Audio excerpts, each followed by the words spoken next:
28 फेब्रुवारीला इस्रायल अमेरिकेने इराणवर हल्ला केला आणि पहिल्याच हल्ल्यात इराणचे सुप्रीम लीडर अयातुल्ला खामेनेई ठार झाले. इराणची नेतृत्वाची एक फळीच संपली. अनेकांनी अंदाज वर्तवला की इराण आता शरण येईल, पण इराणने जोरदार प्रत्युत्तर दिलं.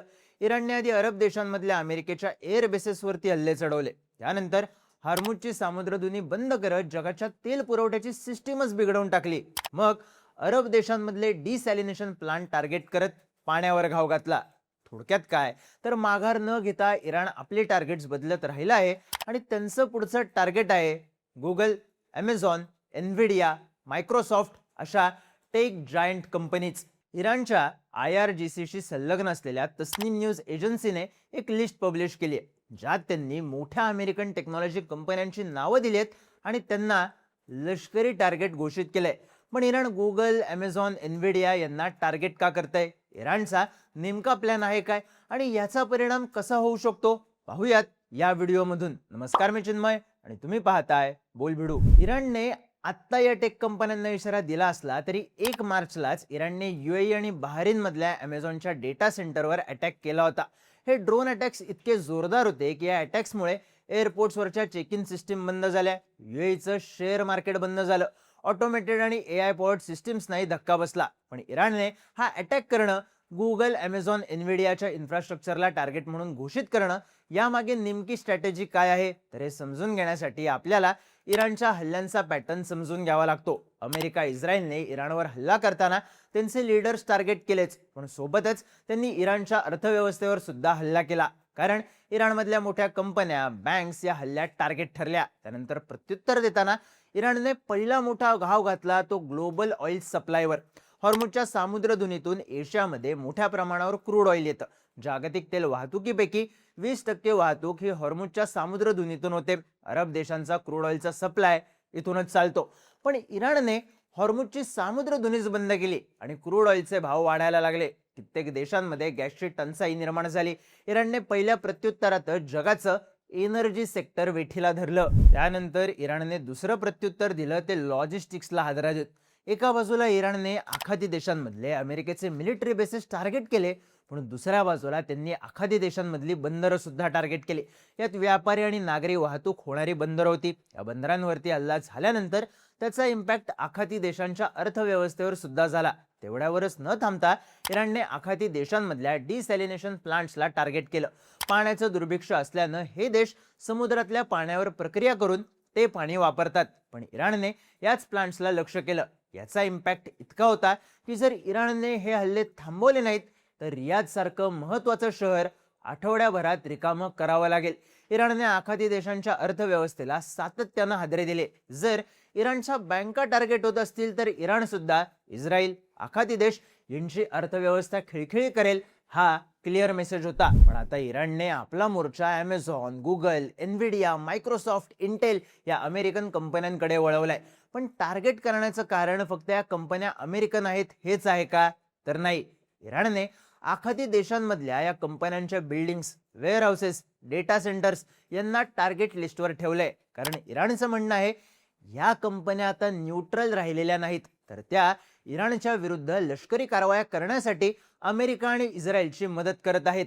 इराणने असा दावा केलाय की गुगल आणि अमेझॉन इस्रायल सोबत मिळून जो प्रोजेक्ट निम्मस उभारत आहेत त्यातून इस्रायलला इराणबद्दलची महत्त्वाची माहिती मिळते. कारण या प्रोजेक्ट निम्मसने इस्रायलला कोर टेक इन्फ्रास्ट्रक्चर उभारायला मदत केली. त्यामुळे युद्धाच्या काळात डेटाचा असलेला ॲक्सेस ही इराण विरुद्ध इस्रायलची महत्त्वाची ताकद बनली. त्यानंतर एनव्हिडियाला टार्गेट लिस्टवर ठेवण्याचं कारण म्हणजे अमेरिकेचं लष्करी सामर्थ्य वाढवण्यात एनव्हिडियाची मदत होत असल्याचा दावा. इराणचं म्हणणं आहे की एनव्हिडियाने बनवलेल्या चिप्स या अमेरिकन ड्रोन्समध्ये वापरल्या जातात. ऑटोनॉमस नेव्हिगेशनसाठी या चिप्सचा वापर होतो. अमेरिकन ड्रोन्स सोबतच अमेरिकन मिसाईल्समध्येही या चिप्स वापरल्या जातात. एनव्हिडियाकडून मिसाईल गायडन्स सिस्टीम मिळते आणि अमेरिकेला आखाती देशांमधून इराणवर एवढे अचूक हल्ले करता येतात.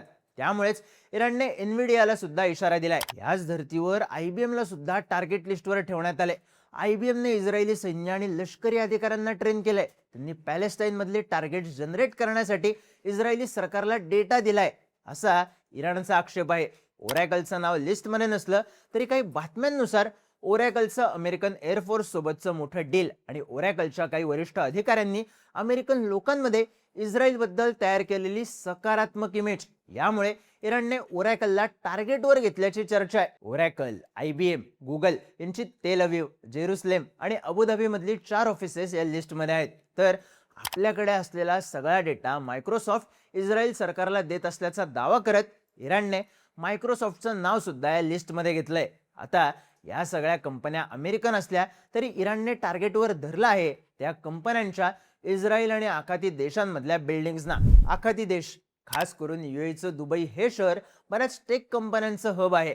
टॅक्स हेवन म्हणून ओळखलं जाणारं हे शहर टेक कंपन्यांसाठी महत्त्वाचं डेस्टिनेशन आहे. त्यामुळेच इराणने दुबई आणि इतर शहरांना टार्गेट केलं. त्यातच इराणच्या मिसाईल्सला इंटरसेप्ट करताना दुबईचं मोठं नुकसान होतंय. त्यामुळे अनेक टेक कंपन्या आखाती देशांमधले आपले बेसेस, डेटा सेंटर्स हलवायच्या तयारीत आहेत. इराणने सिलिकॉन वादी हा इस्रायल मधला भाग विशेष टार्गेट केलाय. इस्रायलच्या या भागात अनेक मोठ्या टेक कंपन्या आहेत. या अमेरिकन टेक कंपन्यांना इस्रायलने मोठ्या सवलती दिल्यात. त्यांच्याकडून मिळणारी टेक्नॉलॉजी आणि त्यांच्यामुळे अर्थव्यवस्थेला मिळणारं बळ याचा फायदा निश्चितपणे इस्रायलला होतो. या कंपन्यांसाठी आपल्या इन्फ्रास्ट्रक्चरची, कर्मचाऱ्यांची आणि आपल्या टेक्नॉलॉजीची सुरक्षा याचा प्राधान्यक्रम वरचा आहे. पण यांच्यावर हल्ले करत किंवा हल्ल्याचा इशारा देत या कंपन्यांमध्ये असुरक्षिततेची भावना इराणने निर्माण केली आहे. त्यामुळे या कंपन्यांनी आता सिलिकॉन वादी आणि आखाती देश सोडून भारताकडे मोर्चा वळवल्याची चर्चा आहे. पण फक्त इशाऱ्यावर न थांबता जर इराणने UAE मध्ये ज्या पद्धतीने अमेझॉनच्या फॅसिलिटीवर हल्ला केला तसेच हल्ले घडवले तर याचे परिणाम मात्र गंभीर होतील. या अमेरिकन कंपन्यांची अमेरिका इस्रायलला युद्धात मिळणारी टेक्निकल मदत थांबेलच, पण त्या पलीकडे ग्लोबल टेक मार्केटला सुद्धा याचा फटका बसेल. कारण यामुळे चिप्स, सॉफ्टवेअर्स, AI टूल्स यांचं प्रोडक्शन थांबू शकतं. टेक्नॉलॉजीच्या ग्रोथला खीळ बसू शकते. फक्त इस्रायलच नाही तर आखाती देशांच्या अर्थव्यवस्थेला जबर फटका बसू शकतो.